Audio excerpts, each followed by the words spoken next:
అందరికీ నమస్కారం. జూన్ 21వ తేదీ అంతర్జాతీయ యోగా దినోత్సవ సందర్భంగా మనందరం కార్తీక మాసం ధనుర్మాసం లాగా జూన్ మాసాన్ని యోగా మాసంగా గుర్తించి నెలంతా శారీరక మానసిక ఆరోగ్యాన్ని పెంపొందించుకోవటానికి నిజ జీవితంలో యోగాను ఒక భాగంగా చేసుకుని అందరూ ఆచరించాలని మన ప్రధానమంత్రి శ్రీ నరేంద్ర మోడీ గారు మరియు ఆంధ్రాను యోగాంధ్రగా మార్చాలని ఆంధ్రప్రదేశ్ ముఖ్యమంత్రి శ్రీ నారా చంద్రబాబు నాయుడు గారు ఇంటింటికి యోగా చేరాలని సంకల్పించారు. ఇందులో భాగంగా ఇంటింటికి యోగా కార్యక్రమానికి మీ అందరికీ స్వాగతం. ఈరోజు వీరభద్రాసన్ విశేషత తెలుసుకుందాం. వీరభద్రుడంటే శివుడు, వారియర్ పోజ్ అంటారు. ఒక భంగిమలో ఏమైనా ఫైట్ చేయడానికి వెళ్ళినప్పుడు అట్లా పెడతారు కదా, అలాంటి పెట్టిన భంగిమ కాబట్టి ఈ ఆసనానికి ఆ పేరు అందించడం జరిగింది. ఈ వీరభద్రాసన అనేది తొంటి జాయింట్ హిప్ బాల్ ఉంటుంది కదా, అది అసలు స్టిఫ్నెస్ రాకుండా ఇప్పుడు చాలామందికి సర్జరీల వరకు వెళ్ళిపోతున్నాయి. పట్టేసి ఆ జాయింట్ భాగం బాగా కింద కూర్చోవటానికి, లేవటానికి, పనులు చేసుకోవటానికి ఆటంకం అవుతుంది. అది డ్యామేజ్ అయితే రిపేర్ అవటం చాలా కష్టం. అలాంటి హిప్ జాయింట్ ఫ్లెక్సిబిలిటీ బాగా పెరగటానికి, పిరుదల భాగము తొడ భాగము బాగా తగ్గటానికి, ఆ కండరాలు బాగా బలోపేతం అవ్వటానికి బాగా ఉపయోగపడుతుంది.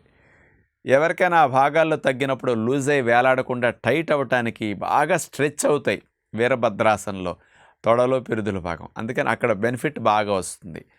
ముఖ్యంగా స్త్రీలకి పెల్విక్ ఏరియా కూడా బాగా హెల్దీగా అవటానికి, ఋతుక్రమం కూడా సరిగ్గా రావటానికి ఈ ఆసనం బాగా అక్కడ ఉపయోగపడుతుంది.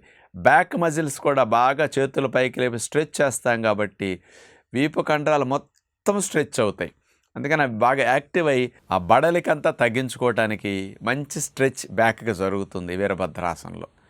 అలాంటి సులభమైన అన్ని వయసుల వారు, పొట్టున్నవారు, బాగా లావున్నవారు, మోకాళ్ళ నొప్పులు ఉన్నవారితో సైతం చేయగలిగే, బీపీ గుండె జబ్బులు ఉన్నవారు సైతం చేయగలిగే సులభమైన వీరభద్రాసనం ఇప్పుడు చూద్దాం. వీరభద్రాసన్ 3 రకాలుగా చేయొచ్చు. ముందుగా మొదటి రకాన్ని చూడబోతున్నాం. మనం అట్లా లైన్గా నుంచుని తర్వాత 2 కాళ్ళను కొంచెం వెడల్పుగా పెట్టి నుంచున్న తర్వాత 2 చేతుల్ని అట్లా లైన్గా చాపి ఎడమ కాలు మీద బెండ్ అవ్వకుండా అట్లా ఒక కాలు మీద నుంచుని కుడి కాలుని స్ట్రైట్గా పాదంతో చాపుతూ అట్లా మనం స్ట్రైట్గా ఉంచాం. నడుముని, మెడని అట్లా ముందుకి బెండ్ చేస్తూ సాధ్యమైనంత వరకు ఎంతవరకు మన శరీరం ముందుకు వంగి అట్లా బ్యాలెన్స్ చేయడానికి అవకాశం ఉంటే అంతవరకు బ్యాలెన్స్ చేస్తాం. అట్లా వంగేటప్పుడు శ్వాసను వదిలేస్తూ వంగుతాం. బెండ్ అయిన తర్వాత శ్వాసను అక్కడ మెల్లగా రాకపోకలు శ్వాసలో జరుగుతూ ఉంటాయి, అట్లా గమనిస్తూ ఉంటాం. ఉండగలిగినంతసేపు అట్లా బ్యాలెన్స్ చేసి ఉండటం. ఉండలేనప్పుడు మెల్లగా మళ్ళా యథాస్థితికి నడుము కాస్త లైన్గా వచ్చేటట్లు చేసి 2 కాళ్ళను నేల కానిచ్చి చేతులు వదిలేసి రిలాక్స్ అవుతాం. ఇలాగే ఇప్పుడు మరో కాలుని కూడా చేయవలసి ఉంటుంది. ఇంతకుముందు ఎడం కాలుని ఆనించి కుడి కాలుని గాలిలోకి లేపాం కాబట్టి ఈసారి కుడి కాలుని ఆనించి నుంచుని ఎడమ కాలును గాలిలోకి లేపి ముందుకు అట్లా వంగుతూ వీరభద్రాసన్ మెల్లగా అట్లా తీసేసి విశ్రాంతి స్థితి. ఇక వీరభద్రాసన్ 2వ రకం మనం ఇప్పుడు చూడబోతున్నాం. ఇది ఇంకా సులభతరమైనదనమాట. ముందుగా మనం 2 కాళ్ళని అట్లా వెడల్పుగా పెట్టి లైన్గా నుంచున్న తర్వాత 2 చేతుల్ని చాపి స్ట్రైట్గా అట్లా పెట్టిన తర్వాత కుడి కాలుని వంచి కుడివైపుకి అట్లా పాదం తిప్పాం కదా, కుడివైపు పాదం తిప్పి కుడి కాలుని అట్లా బెండ్ చేసి ఎడమ కాలుని అట్లా స్ట్రైట్గా ఉంచి చేతులను అట్లా చాపి మెడ కూడా కుడివైపుకి తిప్పి అట్లా ఉంటాం.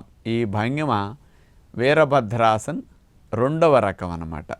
అలా ఉండగలిగినంతసేపు కాళ్ళని అట్లా స్ట్రెచ్ చేసి ఉంచటం వల్ల తొడ కండరాలకి చాలా లాభం చేకూరుతుందన్నమాట. ఉండలేనప్పుడు అట్లా తీసేసి 2 కాళ్ళను దగ్గరకు పెట్టి చేతులను అలా పెట్టేసుకుంటాం. ఇక ఇందులో మరో ప్రక్కకి చేయాలి కదా.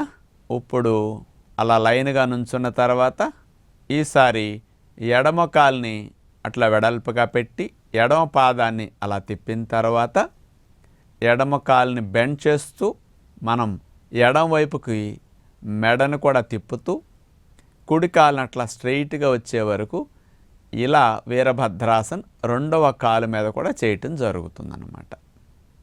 ఇక వీరభద్రాసన్ మూడవ రకం ఇప్పుడు మనం చూడబోతున్నాం. ఇది కూడా సులభమైంది, అందరూ చేయొచ్చు. రెండు కాళ్ళను అట్లా వెడల్పుగా పెట్టేసి లైన్గా నుంచున్న తర్వాత రెండు చేతుల్ని లేపి చాపి ఎడమ కాలుని అట్లా మోకాళ్ళ దగ్గర నుంచి కొద్దిగా బెండ్ చేసి పాదం కూడా తిప్పాం, చేతుల్ని అట్లా పైకి లేపి నమస్కార ముద్రలు అట్లా పైకి పెట్టి మెడను కూడా తలను కూడా అట్లా పైకి లేపి చూస్తూ నడుమును కొంచెం బెండ్ చేసి ఎడమ కాలు మీద కాస్త ముందుకు వంచుతూ అలా బరువు పడేటట్లు చేస్తాం. ఇప్పుడు చూడండి, కుడి కాలు అట్లా లైన్గా అయిందన్నమాట. అట్లా ఉండగలనంతసేపు ఉండి తీసేస్తాం. ఇప్పుడు అలాగే వీరభద్రాసన్ మూడవ రకంలో మరోవైపు చేయవలసి ఉంటుందన్నమాట. ఈసారి కుడి కాలుని అట్లా పెట్టి పాదాన్ని అట్లా తిప్పి కుడి కాలుని అట్లా బెండ్ చేస్తాం, చేతులను అట్లా లేపుతాం, పైకి తీసుకువెళతాం, నమస్కార ముద్రలో పెట్టి మెడని నడుముని అట్లా కొంచెం బెండ్ చేసి మనం ఎడమ కాలు స్ట్రైట్గా అట్లా ఉండేటట్లు శ్రద్ధ పెడతాం. ఇవి 3 రకాలుగా వీరభద్రాసన్ చేసే పద్ధతులు. మనకి ఏది అనుకూలంగా సమయం సహకరిస్తే దానికి తగ్గట్లుగా మీరు చేసుకోవచ్చు అన్నమాట. మీ కాళ్ళ మధ్యలో ఎంత దూరం పెట్టి మీరు చాపి అట్లా స్ట్రెచ్ చేయగలిగితే మీ ఫలితం అంత పెరుగుతూ ఉంటుంది. రాను రాను అట్లా మీరు స్ట్రెచ్చింగ్ చేయటానికి క్రమేపీ పెంచుకుంటూ వెళితే ఈ కాళ్ళకి, పిరుదుల భాగానికి, వీపు భాగానికి, ఈ నర్వస్ సిస్టమ్కి చాలా చాలా బెనిఫిట్స్ వస్తాయి. ఆసనం వేసి కదలకుండా మనం ఎక్కువసేపు ఉన్నప్పుడే ఇలాంటి ఫలితాలన్నీ మనం పొందగలుగుతాం. ఆసనం వేసేసి ఒక 5-10 సెకండ్లో తీసేసామనుకోండి, అసలు ఫలితం మొదలు పెట్టకుండానే ఏదో భంగిమ పెట్టి తీసేసినట్టు అనమాట. అందుకని భంగిమలో కదపకుండా స్థిరముగా ఉంటేనే ఆసనంలో ఫలితం మనకి వస్తుంది. ఎక్కువసేపు ఉంటారా, ఎక్కువ ఫలితం వస్తుంది. తక్కువసేపు ఉంటారా, తక్కువ ఫలితం వస్తుంది. ఈ విషయాన్ని గమనించి మీరు ఆసనంలో ఎక్కువసేపు ఉండటానికి ప్రయత్నం చేయండి అని విజ్ఞప్తి చేస్తూ నమస్కారం.